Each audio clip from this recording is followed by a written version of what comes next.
Tapos na po natin nakabit yung WPC mga kababayan at bukas wala mo ng duty yung pamangkin ko. Kasi nga wala pa tayong ano dito mga kababayan. Wala pa tayong, hindi pa ako nakabili ng mga metal faring para sa kwarto. At kukunin ko muna yung mga ibang gamit namin doon sa Digos. Kasi malapit na din yung bayaran. Kaya hindi na kami mangupahan doon mga kababayan kasi lipat na namin dito at dito na kami titira. Kasi na mahasayang yung monthly natin doon at laki-laki din, nasa mga 3 mil pataas kasi may kuryente pa, tubig. Tapos 2.5 yung ano niya, 2.5 yung renta. At ito okay naman to, tapos na po ang dito mga kababayan. Ayan, natapos na natin nakabit yung ano dyan, WPC. At maraming salamat talaga sa bumabati doon, sa nagko-congrats. Ayan, hindi ko kayo maisa-isa. Maraming salamat po sa inyo mga kababayan na nandyan pa rin kayo na palaging nag-aabang ng ating mga upload. At kay Sir Paul, ayan. Tapos ang mga ginawa natin dito mga kababayan, kung magmi-mission naman ulit, sasama naman tayo, willing naman tayo sasama mga kababayan kahit saan. Basta hindi lang ako nakasama nila Sir Paul nung dati kasi nga may ginagawa tayo dito. Pero hayaan niyo po, pag natapos po ito bahay ko ay talagang hanggat nandito si Sir Paul mga kababayan, hanggat isasama tayo niya, sasama tayo. Hanggat nandito pa ang vlogging, dito siya sa Mindanao magbablog, tumutulong sa ating mga kababayan na naghihirap. Kahit ilang bundok pa yan, aakyatin natin yan mga kababayan. At busy muna ako dito kasi sa bahay ko. Kasi tayo lang po yung gumagawa. At kaya tayo naging busy po. Maraming salamat talaga. At kay Ma'am Redemption Siddiqui, ayan, malaki hanggang langit yung pagkasalamat ko sa kanya. Kasi nga, hindi biro po mga babayan sa pira na binigay niya po. Napakalaking halaga na po yun. At hindi ko kikitain yun ng isang taon. Grabe yung blessings mga babayan na binigay ni Ma'am Siddiqui sa amin. At yung ano din, lababo sa lalim tapos ko ng tiles. Yun ang ginagawa ko ngayong araw. Ang kulang na lang doon ay pipinturahan yung mga frame niya. At yung ano dyan, yung cabinet, ginagawa na. Kasi yung cabinet yan mga babayan is composite panel na cladding pa din pero iba siya. Composite panel po daw yung tawag doon. At white din yung kulay. At saka mas pabuti yun kaysa mga marine o mga kahoy kasi nga hindi yun basta-basta malalata at matibay kasi yung aluminum. Yan po mga babayan, doon sa ating ginagawa doon may design doon sa pinakalas. Ang kinakabit ko doon is yung pagkisami natin na polywood na PVC panel. Kasi nga short nga yung ano niya, short yung isang piraso niya, may kaunting suruho, kaya yun na lang ang nilagay ko mga babayan kasi para hindi tayo mahihirapan. Kasi pag maliit na suruho mga babayan, pangit na po siya tingnan pag maliit at yung groove niya ay hindi na siya magpapantay, kaya yun ang ginagamit ko na lang. At kita ko sa inyo mga babayan yung mga ginagawa namin ngayong araw.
ayan, magandang hapon po mga kababayan. At yan na po, nilagyan ko po ng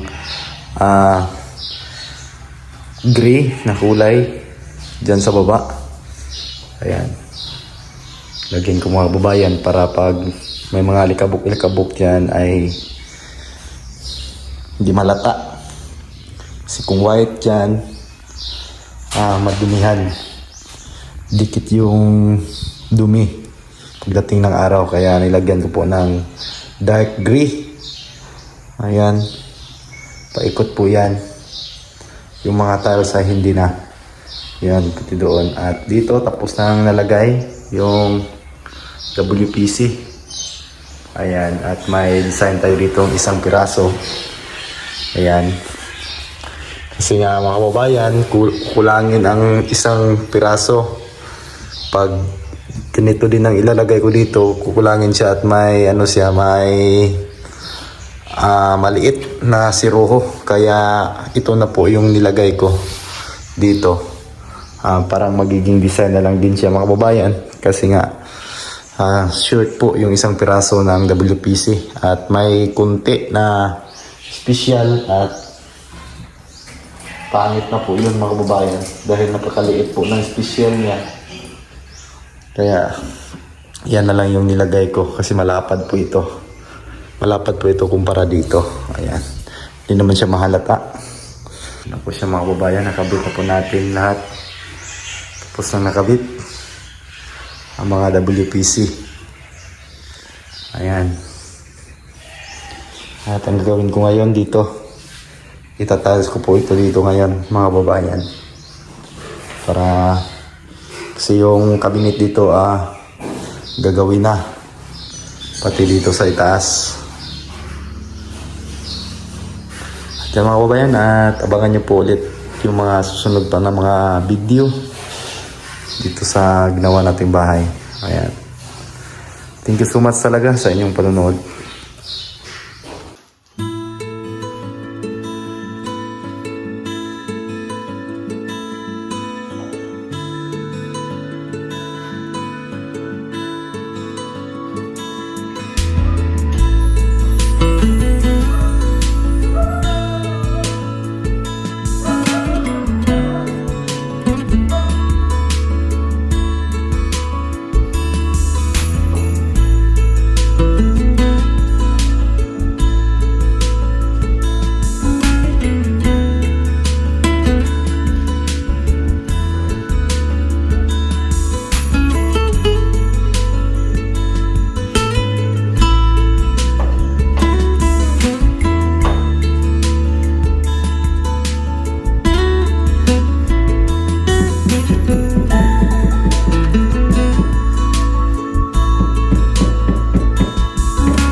At yan na po, natapos ko ng na-tiles dito sa ilalim. Ayan, may dumi pa, hindi ko pa pinupunasan kasi nga tile grout po yan.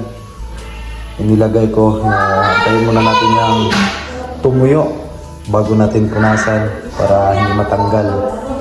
Yan, at yan na po mga babayan, at thank you so much talaga at God bless sa inyong lahat at amping kanunay sa matag usa. Ayan. Maraming salamat talaga sa inyong lahat mga kababayan na nandyan kayo palagi, at si kay Ma'am Redemption Siliki, ayan, thank you so much. At marami pa tayong pwedeng gawin dito. Kaya lang dito wala, susunod ko sana to pero pahuli na lang po ito. Yan, nandyan naman yung tiles. Ang kulang lang dyan is yung 1x2 na rig tube. Yun na lang yung bibilhin natin para sa railings. Lagyan natin ng railings yan para ma-view yung tiris-tiris natin. At dito hindi pa tayo nakapag ano dito mga babayan, masilya. Mamasilihan pa natin to para yung mga bitak katulad nito ay mawawala po ito pag namasilihan natin ng cast. At may kasamang patching compound at primer na solvent. Yun po yung ginagamit ko dito at napakatibay niya. Ayan, napakadikit. At yung pangpatong natin is water base. Pwede lang po yun mga babayan. Okay lang po yun na water base na pintura yung ipapatong natin. Thank you so much talaga mga babayan at God bless sa inyong lahat. Oh. God bless everyone and amping God bless. Bye-bye.